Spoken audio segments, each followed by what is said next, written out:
Reporters behind the scenes at SKOR North and 1500 ESPN have sports opinions, so they want you to hear them. It's the perfect digital sports soapbox to scratch that Minnesota sports itch. This is the SKOR North Taxi Squad.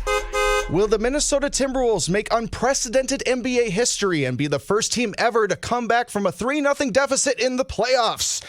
Or will Micah Parsons be getting those shoes from Anthony Edwards maybe next season? Welcome into the SKOR North Taxi Squad, everyone. My name is Jason Stormer. I'm joined along Artis Woods, and we've got a whole lot to cover here on the Taxi Squad. Minnesota sports is rolling. Obviously, your Minnesota Timberwolves in the thick of the Western Conference Finals, maybe even a few Vikings tidbits to get to in the show as well. But Artis, we've got Anthony Edwards guaranteeing things to people in other cities once again. We had him doing this with Ball Arena workers in Denver, guaranteeing that the Wolves will come back for Game 7. And now he's also promising Dallas Cowboys star Micah Parsons a fresh pair of shoes when, and the keyword is there, when the Minnesota Timberwolves will return to Dallas for Game 6. But obviously, they have a whole lot of work to do, but you did what you had to do first. You won Game 4, 105-100, but also there's going to be a whole lot that they're going to have to do in Games 5 and 6 if they want to get back in the series. But I'll pose this question off to you, Artis, right away. Based off this Game 4 win, do you think the Timberwolves have done enough to build a little momentum to get back into the series against the Dallas Mavericks? Or is this 3-0 lead that we've heard a lot in the playoffs that it's just totally, teams aren't able to come back and everything? Do you think that the mountain is just at this point too big to climb for the Wolves? I think, in all honesty, that Micah Parsons and Trayvon Diggs should come to every game. That's what I think. So I think they jinxed the Mavs. I knew as soon as they pulled up to the game, as soon as I saw them on TV, I was like, oh, they're going to lose today. The Mavs are going to lose today because the Cowboys are in the – I kid you not. I sent it to my group chat. I said the Wolves are definitely winning today. Why? Because the Cowboys are there, and they are bad luck. So, no, to answer the question like directly, I think that I have a hard time believing they're going to come back and win this series. I just do. It's never been done. If I'm being honest, I do believe they will win Game 5 at home. Game 6 is where I'm just a little nervous. Going back to Dallas with the pressure on, trying to push it to 7. It's been such a grueling series already. You know, the previous series was a grueling series against the defending champs. And so I doubt it. I'm not like completely out on the idea because Anthony Edwards, he's found his groove to an extent. Almost had a triple-double last game.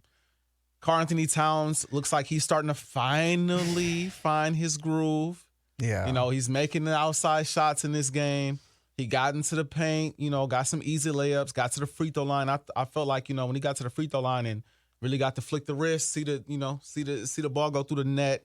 He let a couple of the threes fly, and they started to fall. It's like, okay, Cat might be back. And every game is close. I will say that. Every game is close.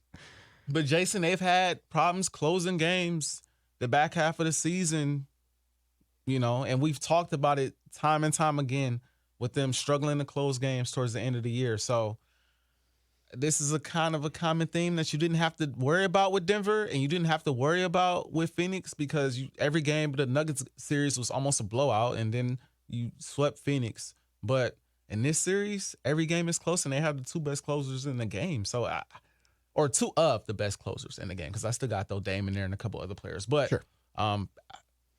I just don't know, Jason. Yeah. I think they win at home. I find it hard to believe they'll win Game 6. But revisit Game 6, though. Mm-hmm. Revisit, though. I might change my mind at that point. Yeah. At this point, well, obviously it was a gum punch after Game 2. Nasri got an absolute open look, probably one of the better looks that you're going to find in an endgame situation. I know there's been some critique with the Timberwolves. So why are you going for the 3 in that situation where you're only down 1? It was such an open look that it was a good look. But I'm sure a lot of Wolves fans, and maybe myself included, but thankfully I was in Milwaukee over the weekend for a buddy's wedding, and I had a couple of Miller Lite specials during the game, and so I was feeling good and at ease, typically what beer does whenever I'm watching a sporting event. So I wasn't terribly mad, but I'm sure a lot of Wolves fans probably felt like the series may have been done after that for the Mavericks to come into Target Center and take those first two games. Yes, after game 2. And especially because, Luka hit the step back on you with about 3 seconds to go. I mean, that was just a vintage moment. That would be played on Luka playoff highlight reels for years to come. And then you have game 3. And that was kind of an equal letdown, honestly, Artis. The thing that bothered me the most is that throughout these several games now, the lob dunks by the Mavericks have just been absolutely unprecedented. You saw that in game 3, and you ultimately lose game 3. And now, truly, you feel like this series is over because no NBA team has ever come back from a 3-0 deficit. We've only had it really happen 3 times across the big 4 professional sports. Obviously, you can't count football, but in hockey and in baseball, happened one time with the 2004 Red Sox against the Yankees, and it's happened twice in hockey, I believe, with the 2010 Philadelphia Flyers and then the 2014 Los Angeles Kings. But again, it's never happened in basketball. And I'm also with you. I'm hesitant to say that really this Game 4 win is ultimately enough momentum for the Timberwolves to come back in this series. I love all the quotes. I love all the optimism. We got Naz Reid and Mike Conley basically saying, if anybody's going to rattle off 4 wins in a row, it's going to be these Minnesota Timberwolves. We still believe in ourselves. We haven't given up in this locker room. And thankfully, that was the most encouraging thing I took out of Game 4 is that you didn't roll over and die. Yeah. You know what I mean? Nobody wants to get swept. Bro. Yes. Nobody and wants look, to get swept. Especially because we're in the thick of the second part of the NBA season. These guys are tired. They're exhausted. They probably do, to a varying degree, want to get on with their vacations. I know Chuck Barkley definitely wants to get on with his vacation. I saw him talking after Game 4 in the stands after all the fans had cleared out. Saw him on camera basically saying, man, I just wanted to start my vacation early. Now I have to go back up to snowy Minnesota, which, by the way, Chuck, it's cottonwood season around here. It's not snow, my man. You were literally here just days ago when it was 70 degrees. Calm down. But yeah, I just don't like the tone, bro. I just don't like the tone that they carry when it comes to the Wolves, man, in the city. Dude, I need to get into Draymond Green again on this episode because it has just gotten worse and worse and worse with the man. He's literally saying Rudy Gobert sucks on live television.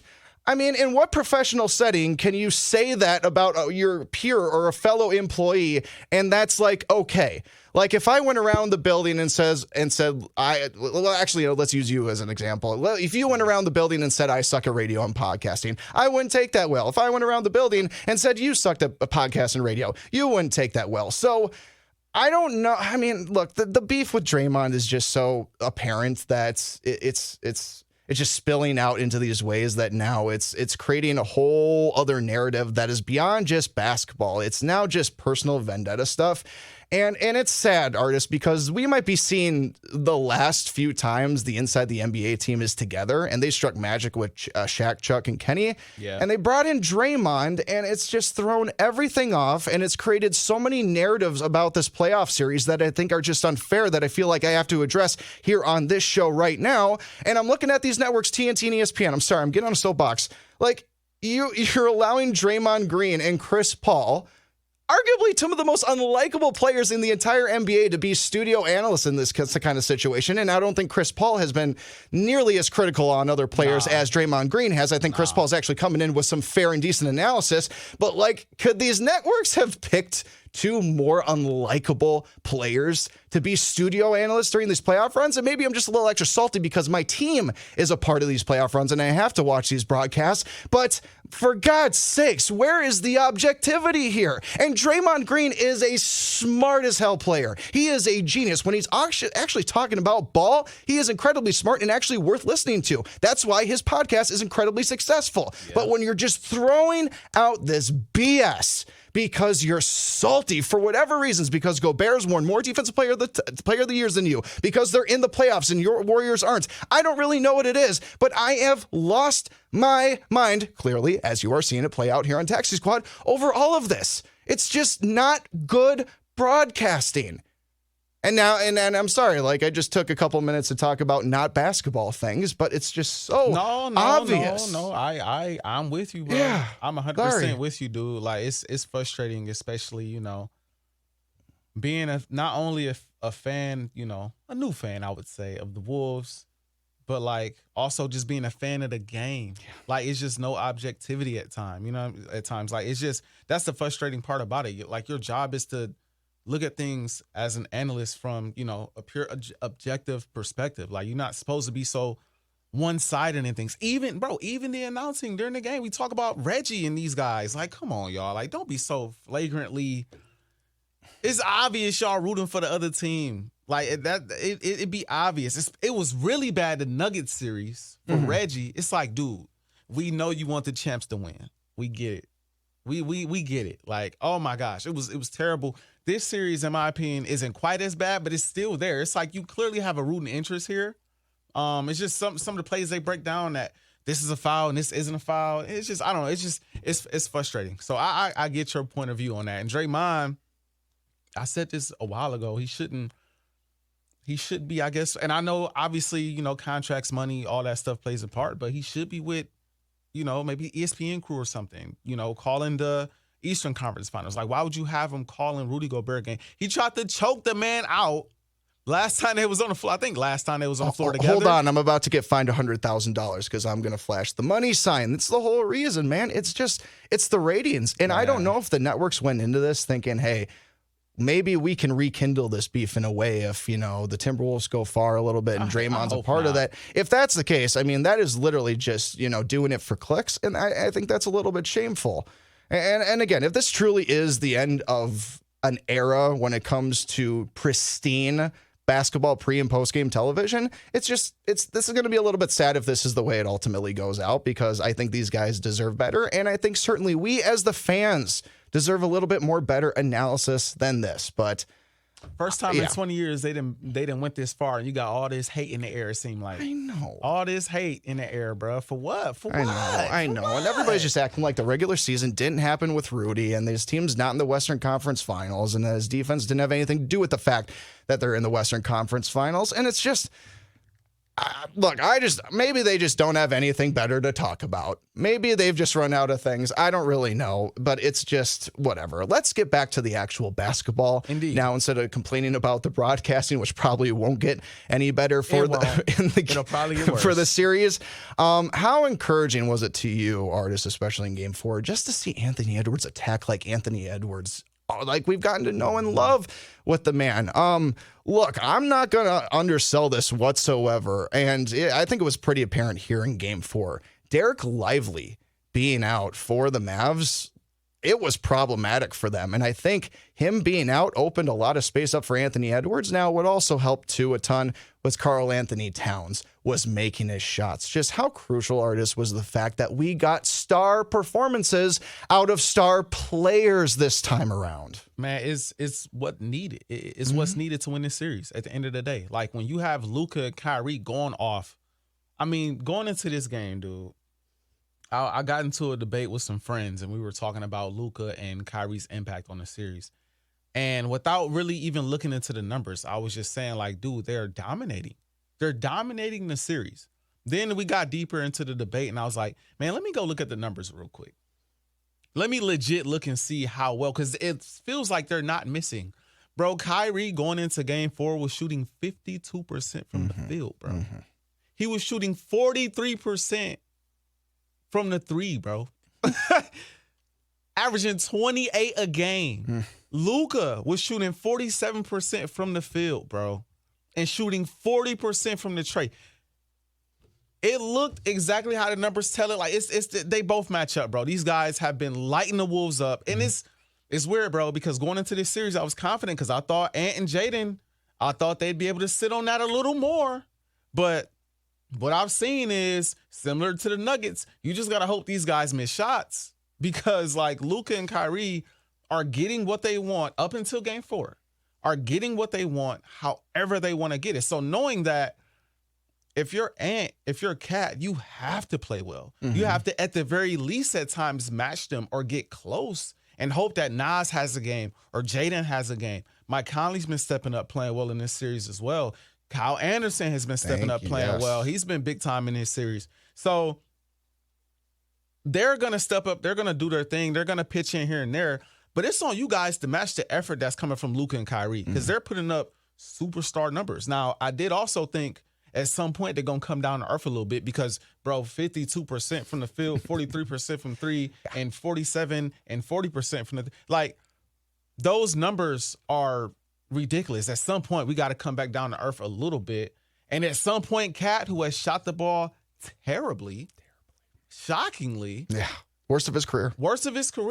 At the worst time possible. At some point, I literally tweeted before the game, at some point, a great shooter has got to make these shots. There's no way.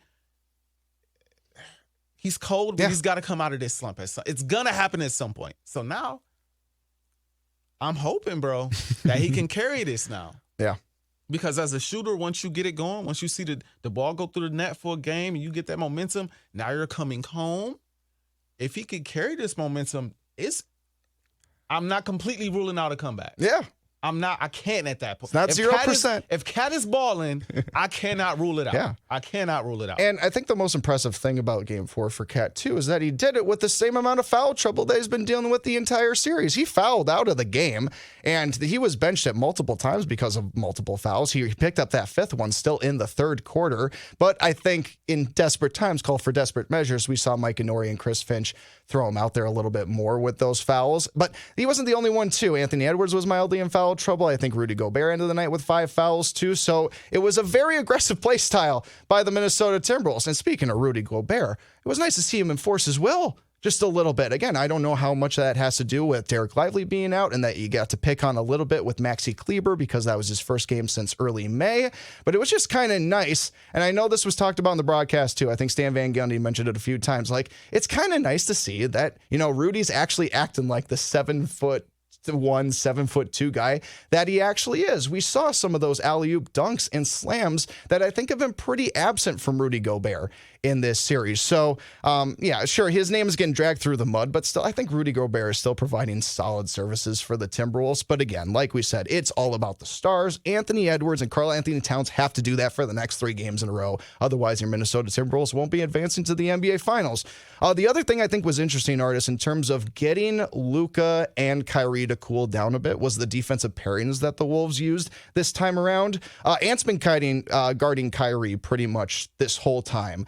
They switched it up a little bit here in Game 4 where Ant was guarding Luka, but they put Jaden on Kyrie Irving, added a little bit of link to that defense, which frankly, in terms of shot-making abilities, I would actually say that Kyrie Irving can make more out of nothing than Luka Doncic can. And there's just sometimes where Kyrie can put a nice little loft on the shot, like he's using a 60-degree wedge on the golf course or something, and he wants to do a little flop shot. And so I thought it was actually kind of effective to add the length of Jaden McDaniels' wingspan to defending him and letting Anthony Edwards maybe just get a little bit of a break. Because as much as we admire Ant wanting to guard Kyrie, and he talked about it at the beginning of the series, it just really hadn't been working as well as hopefully as Minnesota Timberwolves fans and I think the coaching staff would have liked. But we saw that switch, and now it remains to be seen. Is it actually, the cold numbers from Kyrie and Luka? Is that a product of this defensive switch that we did? Or is it just, mathematics, probability? Eventually these star players are going to have cold shooting nights. But I think the encouraging thing to look at is the fact that they both had cold shooting nights together. You know what I mean? That makes me think more towards that we did something defensively to them to cool them off than just, it was just one of those nights for those guys. So I'm with you. There are encouraging things to take out of this still. The closeness of the games, your star players not really playing well, but you're still in those games, and now they're starting to finally figure things out. Potentially maybe some injury issues for the Mavericks here coming around the corner, and just ultimately maybe we'll see a cold streak from Kyrie or Luka. So when you put all that on paper, it sounds like the Minnesota Timberwolves have something to work with here. Also got to throw in the fact that three of these games are going to be potentially at Target Center too. Yeah. But what is the stat, Artist? Is like 0-150. Two of them. Two of them. Yeah. Excuse me. But what's the stat again? It's like 0-156. These teams attempting to come back from this 3-0 series. I mean, history literally is against us. Now, eventually, a team will come back 3-0 from a series. We almost had that last year with the Boston Celtics coming back against the Miami Heat. Now, ultimately, the Heat blew out the Celtics in that Game 7, and those Celtics just kind of ran out of gas. Jason Tatum was people are forgetting Jason Tatum was hurt in that game. Mm-hmm. Everybody. It seems like everybody has forgot that major detail. JT, I think either sprained his ankle, he didn't break it, I don't believe, but I think he sprained his ankle or twisted it really bad and just wasn't the same throughout the rest of the game. So I love that example because Boston wins that series if JT stays healthy. Yeah, and then there you go. Then there is the first team to ever make that comeback. Exactly right. They easily win that game if JT's healthy. So after we did go down 3-0, I mean, that was ultimately my goal. I thought about that team last year. I'm like, okay, even if we don't win this series, ultimately, I want us now to be the last year's Celtics. I want us to push as hard as we can, get as far as we can, and ultimately, hopefully get this to a Game 7. It's just, obviously, I have to temper my expectations of that because I think the reason why no team has ever come back from a 3-0 deficit in the NBA, me and Manny Hill were talking about a little bit of this, is just because the pressure is so much dialed up for NBA players in terms of just like when the spotlight is on them. And so, I think, Anthony Edwards is going to feel more the pressure of being down 3-0 a series than, if ever like Connor McDavid or Austin Matthews or any of the big time hockey players or something like that, or even baseball players. Maybe except like the exception would be like Shohei Ohtani. That might be the only baseball player who might feel a ton of pressure to do something if they're ever down 3-0. And just with basketball, it's just so hard. And the Wolves fan in me will never say give up. I will never do that, but it's just going to be so much. It really is. But again, there are some encouraging signs to point at about maybe this could happen. But man, it's just, how do you go up against history? You know what I mean? Yeah. Now, I mean, we all said the same thing about 16 seeds beating a 1 seed in March Madness. That's happened like twice now in the last several years. We had UMBC beat Virginia, and there was another one too. It was Fairleigh Dickinson beating, I forget who the other one was. But maybe that's a sign that the luck in the basketball world is changing. But we have to get to a Game 5 first. And let's preview that just a little bit now. Sorry. Go ahead. Got nothing in. Let me get something. I'm so sorry. I'm so sorry. Sorry, sir. No, you good. It's all good. It's all good. What else you got? Because you said something in the very beginning that I'm going all the way back to. Rewind. When I was doing the pump fake and the jumping too. I was not going to. Okay. Dude. Yeah. Now let me have my soapbox moment, as Please, people sir, call the floor it. is yours. I am very annoyed with some of the. I don't know if I want to call it. I don't know if I want to pinpoint it or put it on officiating, or if I just want to put it on like how the Mavs play. I think it's more about how the Mavs play. I cannot stand watching Luka sometimes. Jason. Yeah. I cannot stand watching Luka. I'm sorry, I didn't quite hear you. Could you repeat that one more time, please? It grinds my gears, bro. Because it's like he doesn't have to play like that in order to dominate games. You don't have to pump fake and jump into guys and drive past guys and flail your arms and then jump all into people and then get mad at the guy, at Kyle Anderson, because he decided to get physical with you as well. Dude, you just threw 200-something pounds at me. What do you expect? Like, I don't know. You just tried to run through me on a split. You didn't think I was gonna reach for the ball. It's the most irritating thing. Every 2 seconds he's in the ref's face. Hey, they could give him the call. Hey, let's talk. Oh, bad call. Hey, real quick, let's talk. Hey, like always looking in that direction. Like, dude, you're Luka Doncic, bro? Just go hoop. Just hoop. You could drop 40 and not complain, not one time, not go to the refs, not flail and all. Easy drop. You could drop 40 off step back threes if you wanted to. The way he's been making them at this rate this series, it's really frustrating to watch. That's how the Wolves got into their foul trouble in that game. It's because they realized they had to be more physical with these two guys, Kyrie and Luka, because these guys are players that, they're getting buckets easily. They're getting to their spots and scoring easily. So we have to try something. We have to switch up some matchups and get physical with them. But the one problem with getting super physical with them is they put you in foul trouble. Like that. That's the issue. And I'm at the point in this series, Jason, where I don't think that there should ever be a time where Cat and Ant are out of the game at the same time, bro. Like, I think. I mean, if we want our star players to perform, we got to put them in these situations, right? To a degree as well. Yeah. But it's like I get nervous when one of them are not on the floor. And then oftentimes you start the fourth sometime. They'll have a 7-point lead, a 5-point lead going into the fourth. And then because Ant and Cat are on the bench to start the fourth, or because Ant is on the bench to start the fourth, the Mavs will go off on an 8-0 run, and then you bring Ant back in down 3. It's like, dude, maybe you play him a chunk in the third quarter and rest him towards the end of the third so that you can play him through the fourth. Like that part for that, because the fourth is where they're losing these games. Mm-hmm. I mean, and it's a shame. I mean, maybe we could have seen this coming because this team was a bottom half NBA team in the clutch all season long. So, but also I think that comes to the fact is that we're not relying on our bench as much as we can. And I mean that specifically with Nickeil Alexander-Walker. I hate to single him out, but I mean it's still just been he's not really hitting shots. No, like he's that. still not hitting shots. He's made a couple, but it's still just been minus plus minus pretty much every night for him. And it's just we're really finding a struggle to try to find some rhythm for Nickeil Alexander-Walker right now. Now, granted, we've had Kyle Anderson reemerge in this series, and that's been helpful. And in terms of Karl-Anthony Towns, I can't think of anybody more or a teammate more helpful in Game 4 to Karl-Anthony Towns and Kyle Anderson. Did you see some of the videos of him pointing out where to go on the court for Cat in these certain breakdowns for Dallas's defense? Mm-hmm. He was the de facto point guard personally he was basically Karl-Anthony Towns' caddy. You know what I mean? I don't know why I got a lot of golf references today. Probably because I need to get out on the golf course pretty soon. Anyway, go ahead. If I'm Coach Finch, bro, I'm coming out as many possessions as I can, at least to start the game. Or maybe, let's just say at some point in the game, maybe you want to play chess and do this towards the end of the game. But I'm going at Luka nonstop, bro. Yeah. At some point, bro. Now, again, pick your spot when you want to do it. If you want to do it earlier in the game to kind of just like go on a run maybe and start strong on those guys and send a message, or you want to just close that like that to the point, because Luka gets comfortable. That's why I say maybe you wait till late, because then he won't see it. He won't be expecting it. He literally sits in the back of the defense and just like just standing there like just. And it's because I'm sure in large part, well, he's not the greatest defender. He's more of an offensive player. They preserve him for offense.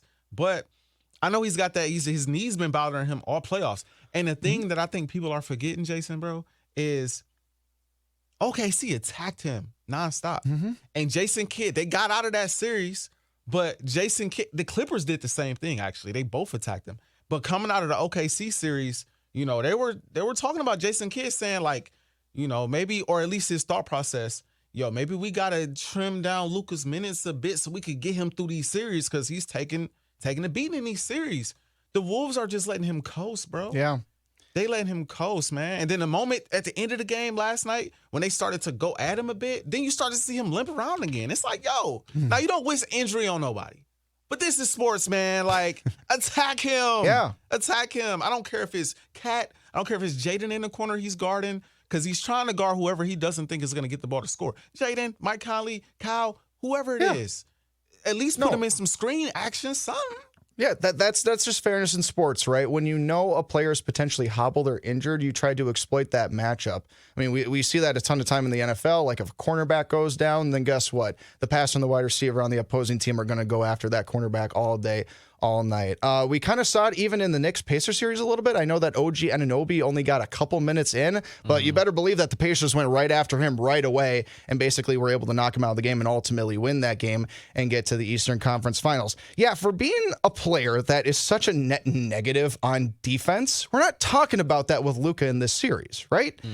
And it's mostly because the Timberwolves haven't done enough to exploit how bad of a defender he actually is. Now, part of that, the Mavericks are winning. And when you're winning, that kind of stuff, people are going to overlook that kind of thing. But I mean, if Dallas is going to be looking ahead, which I'm sure they probably are to a varying degree, at least their fan base probably is at this point. I mean, that's going to be a huge problem against the Celtics, especially because they got a ton of really good depth at that kind of position that Luka is also similar. And so if the Timberwolves aren't able to attack Luka in a positive way, then I think the Celtics will. Anyway, getting back to everything with that, I mean, You ain't lying. The Celtics got plenty players that could attack that, bro. Oh, and they're going to be all rested up because they swept the Pacers. Yep. Good luck to whoever, the Timberwolves or the Mavs, because, I mean, the Mavs probably want to dispatch the Timberwolves pretty quickly here so they can also get equal amount of rest. But if the Timberwolves are able to push this 6 or 7 potentially, I mean, that is only going to work to the favor of Boston even more and more and more. And I know that they're the betting favorite, I think, here in the NBA Finals. I'm guessing the Timberwolves numbers probably aren't that good now. They're definitely obviously not favored to win this series against the Mavericks, although they are favored 4.5 for Game 5. So even though the world might be against the Minnesota Timberwolves, Las Vegas isn't. And that's ultimately what matters the most. Which is kind of shocking to me. I know they're going home, but it's still kind of shocking to me. Yeah. It's still kind of shocking to me. But I guess they're looking at it like, man, when all of these games are close like this, you always have that feeling like it's gonna swing the opposite direction. You know what I mean? That's why, like I said, I don't have a ton of faith, but I don't say I don't have any faith. You know what I mean? Like, you go and get this game at home, Jason. And it just depends on how they get it too. Like hypothetically speaking, vibe with me for a second. Vibe with me. I always vibe with you. Thank you. You're welcome, bro. Thank you. Say in this game, Ant just doesn't have a great game. Matter of fact, he's not really attacking the basket. He just seems tired. So Game 1. Right. Game 1. Right, yes. Okay. Say he's playing like Game 1, just chilling. He's tired. But Cat has it going. Okay. Cat goes for 30, 32, 10, 12 rebounds. Maybe Naz Reid gets it going. Jaden gets it going. And they find a way to win that game. Game 6 is going to be a tough one for the Mavs. Not only because now the Wolves have momentum, but Ant's coming off a bad game. And maybe a little bit more rested because he didn't go as hard in the previous game. And so, like, I feel like that's also a game that, and you don't predict that type of stuff, or you don't expect that type of stuff as players. I'm sure when you're on the floor, you want to play well, right? But like, I always wonder in these type of situations if star players have conversations where they're like, hey, man, I might not have it tonight. I might need you to carry us tonight. But if you carry us tonight, I got you Game 6. You know what I mean? Like, I feel like that. You better make good on that promise, though. That's just it. If you don't make good on that, then. But it's like with Ant, I trust it. I trust it with Ant, or at least for him to be ultra aggressive. I trust that. I don't really trust it with Cat. I was about to say, if Cat said that, we wouldn't take his word for it. Right, but that's why I said Cat has to be the one to go off, because he's coming now in rhythm of the series. He's finally hitting shots. So I could see that coming home, that, you know, being something that pushes him to continue to play well. He has it. If we just need another big game, then Ant goes crazy in Game 6, and it's like. And then Luka Garza comes off the bench and drops 50 in Game 7. Absolutely. I like where your head's at, Artis. I'm just saying, man. I like it. Not only it just depends on how things shake down. How, like, if you can win this game in a way that doesn't require to, if you come out and blow them out, like in a game that doesn't require you to use a ton of energy, so that way you can still be fresh going into a Game 6. That's where my head is at. More or less, I just want to feel again, Artis. Because I got to admit, Game 4 was the most regular season game that these entire playoffs have felt to me. I felt no emotion. Well, when you're down 3-0.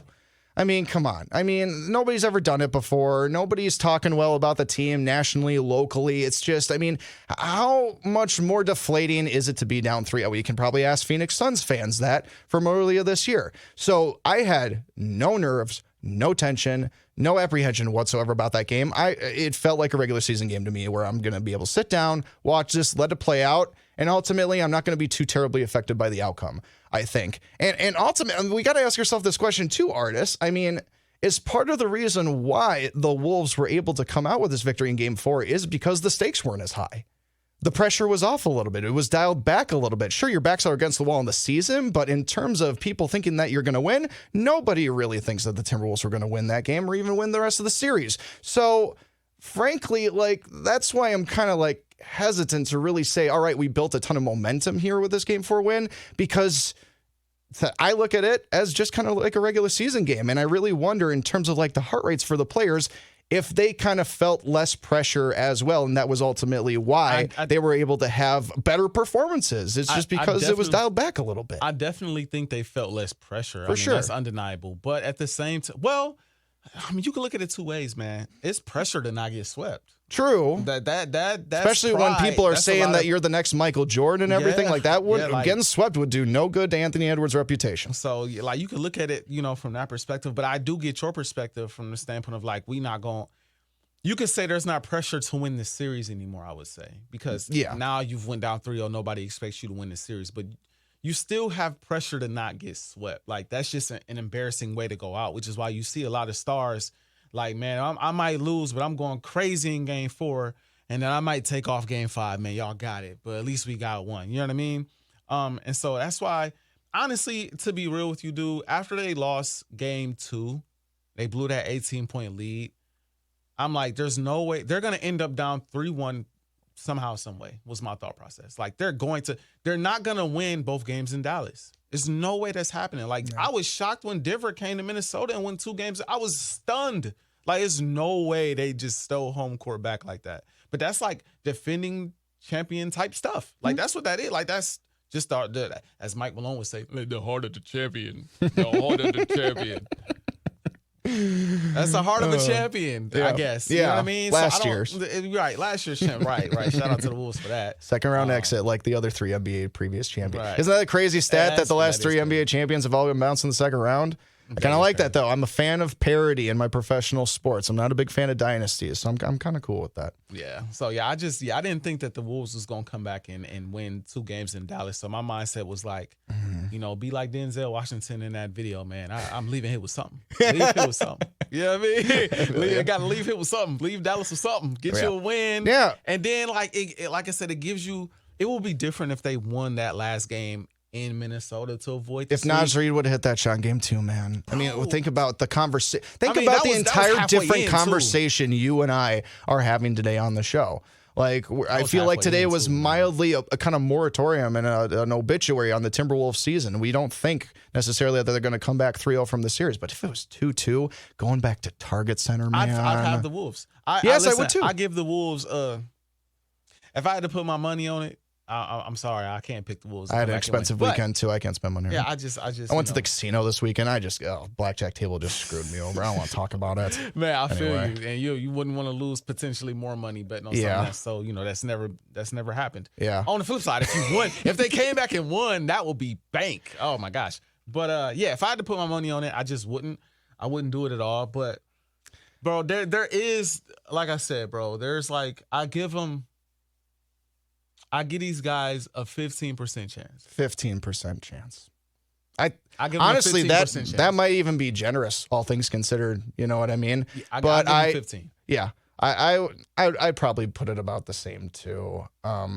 It's because they, like I said, Cat is the key, bro. He's the key. If he's hitting shots like how he was last game. If you can get another game, man, like the longer this goes, the more interesting it gets because of Luka's health too. Yeah, and actually I was looking at the injury report. He is on the injury report for the Mavs. Now, granted, so is Mike Conley for the Timberwolves. Mm-hmm. Obviously, Derek Lively's on there for the Mavs as well. A couple other guys that are just bench warmers and they haven't gotten any minutes in this series. So, I mean, it's something definitely to keep a notice on. It was something coming into the series too. Luka was a little bit banged up, but we haven't seen him like... I mean, there were times in the Clippers and the Thunder series where he was like on the ground for several like minutes. It would seem like that. It doesn't. It's not that bad. It's not happening as much now, and I wonder if that's kind of convenient because the Mavericks have been winning, and we know how much Luka likes to sell things. That might be true, but no, I think it's because the Wolves not attacking him. That's why, bro. OKC was going at him like, no, come here, we finna get this switch. It's time to boogie. Yeah. And the Wolves not doing that. And the hard part about watching it, bro, is the Wolves are doing it to us. The Mavs are doing it to the Wolves nonstop. Yeah. They get the Rudy switch. They get the Naz Reid or the Cat switch. They get whatever switch they want at any point and exploit it. They freaking had – what's the guy's name, bro? I don't want to be disrespectful. I didn't know who – I watched the game, y'all. Don't judge me.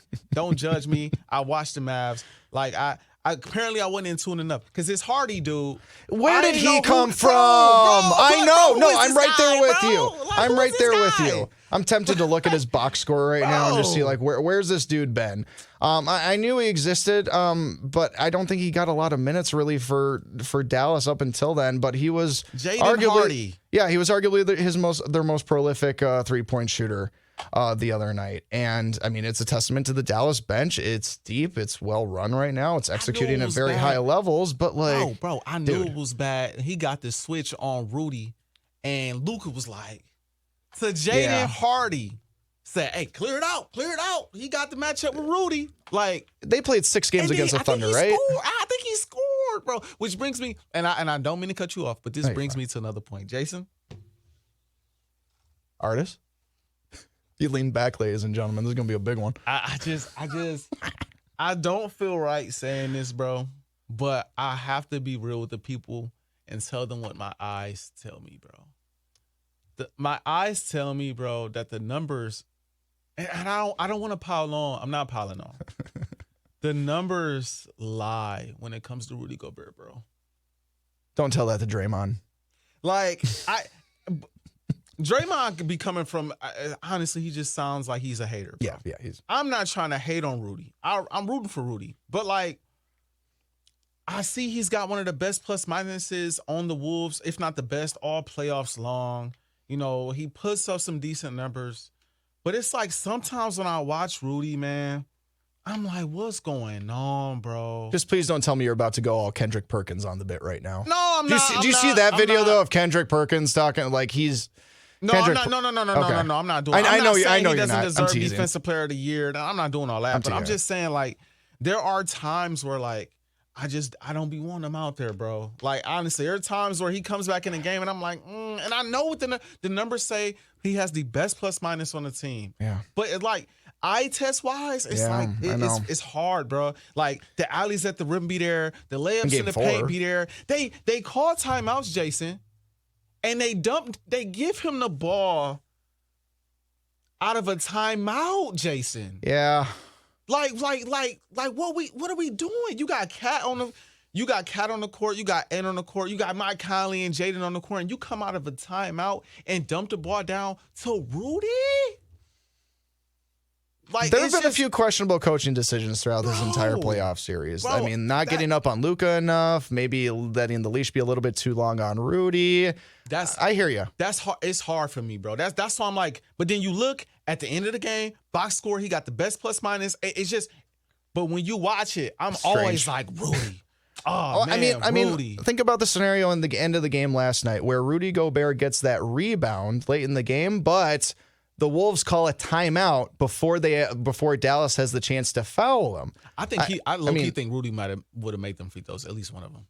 He's been decent with the free throws, I would say. Right, but what I'm saying is that sometimes we even have to use like our other like things that we have for our coaches to make up for kind of things with Rudy.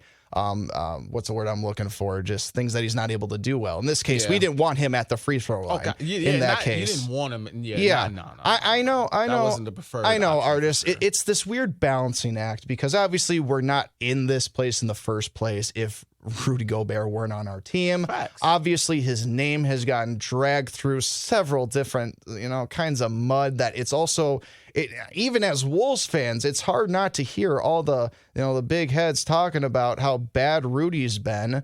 But, then we look at that stat. Exactly. Like he's leading the NBA players in the postseason in plus minus. I don't know if he still is now after this couple of games against the Mavs, but still, I mean, it's a pretty...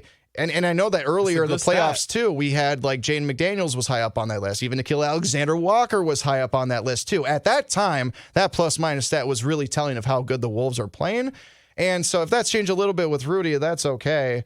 But it's just, Rudy, man, I thought Cat was going to end up, and it may still be, I thought Cat was going to be the most polarizing player of this series just based off all the foul trouble, but with all the narratives surrounding Rudy, fair or not fair, it might end up being him. And frankly, that might just come back to the trade that we made long ago and the fact that was labeled a bust right away and people are just trying to justify their take from 2 years ago and trying to pigeonhole it into now, which I don't think is fair because this team is in the Western Conference Finals. I think that's lame. Like I said, I think that's lame. Super I think lame. all of the like extra stuff, the hating, the like he's useless, like all of the stuff that people say at times is like remember y'all game taking 1? it too far.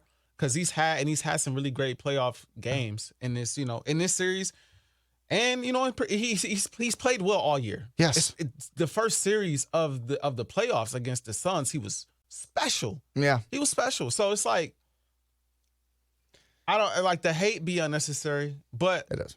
But that doesn't mean I'd be lying if I said there was no room for criticism. Absolutely, 100%. Like.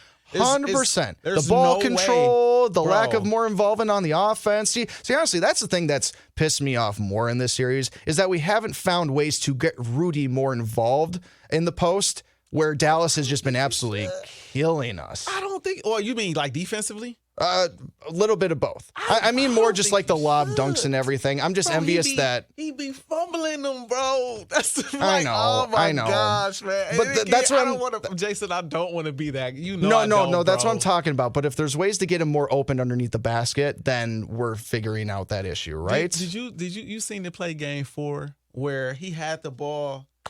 I think it was Ant who drove to the basket later in the game.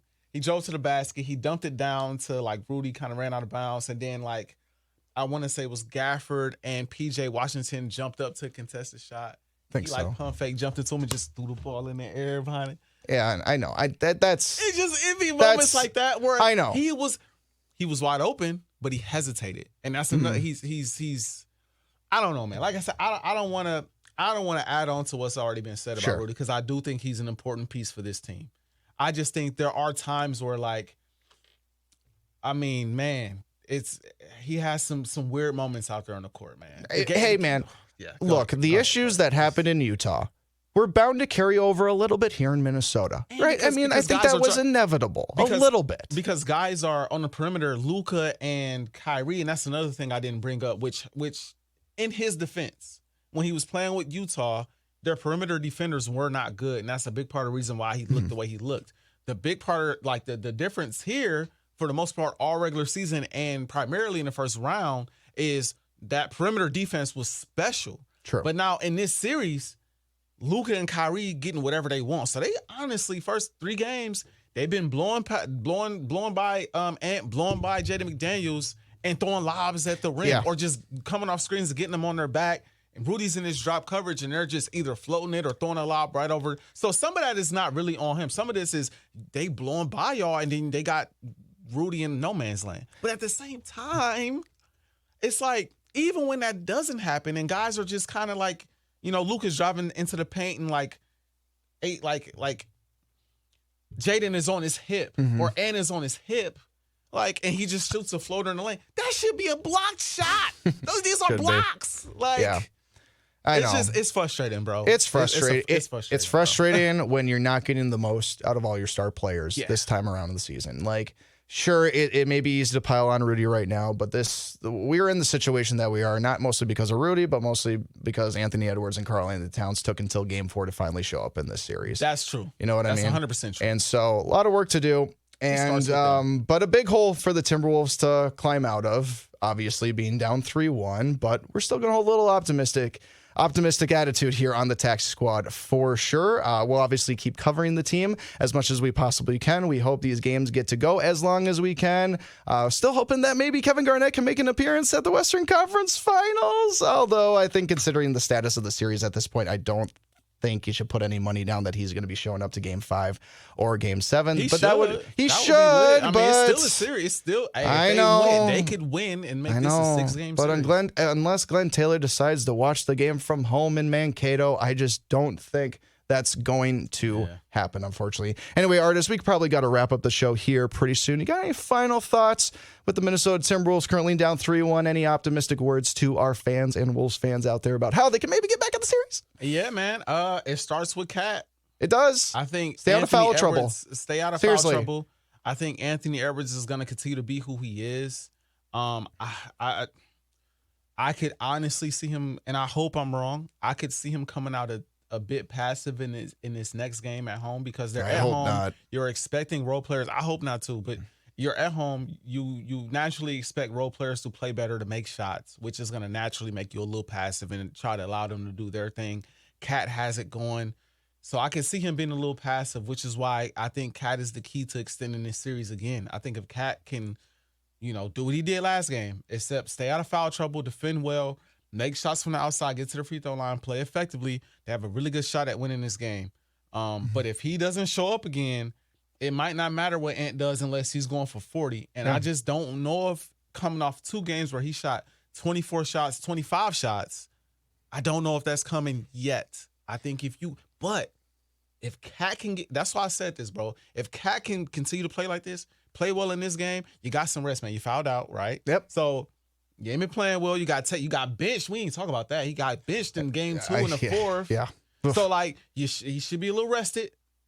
If he can go off and have a day and carry the Wolves one more time, if we are able to get back before the next game, which I'm not sure if we would be able to, but let's just say we will be feeling differently if they win game 5. Oh yeah. We're back in this series if it's ultimately 3-2.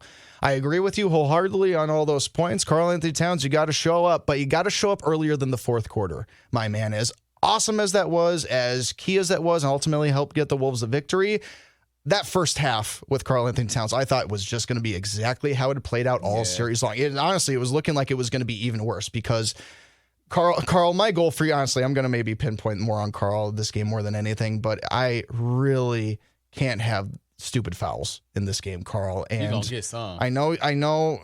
And it's just, if I hear Stan or Reggie say that Karl had another stupid foul, I'm going to lose it. I'm probably also going to lose it if he picks up like 2 fouls in the span of a minute. Again, you can't teach a dog.